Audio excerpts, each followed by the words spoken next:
हमारा डर ना बापर पटी दारी के पजूरी से पियम दारू धारी के। आई लव यू जान, हैप्पी न्यू ईयर। हमारा डर ना बापर पटी दारी के पजूरी से पियम दारू धारी के। हो डियर पियो बियर के ढाटी हो डाटी हो। आज बोलबा मिजाज जानू छील दो पियाज नया साल के मनिया चुपाती हो। तोहरे दुआरा पुआरा मुर्गा भुजाई केहू बोली तो चल जाई लाठी हो। अरे का बुझल जान, केहू बोली तो चल जाई लाठी हो।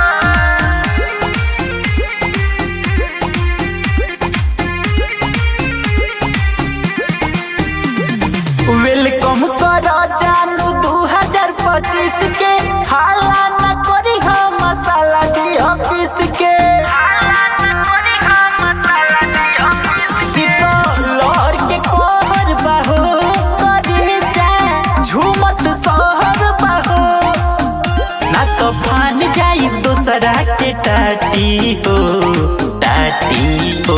आजू बोलल बा मिजाज आव छील दो पियाज नया साल के मनिया चुपाती हो। तोहरे दुआरा पुआरा मुर्गा भुजाई केहू बोली तो चल जाई लाठी हो। समझलू, केहू बोली तो चल जाई लाठी हो।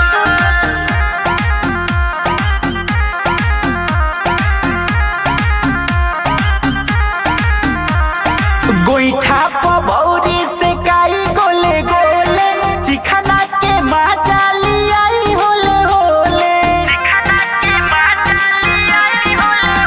दारू लइहे रंजन रितेश ए जानू इहो हो दिलवा विशेष। गुड्डू देखी है तो फाट जाई छाती हो छाती हो। आजू बोलबा मिजाज जानू छील दो पियाज नया साल के मनिया चुपाती हो।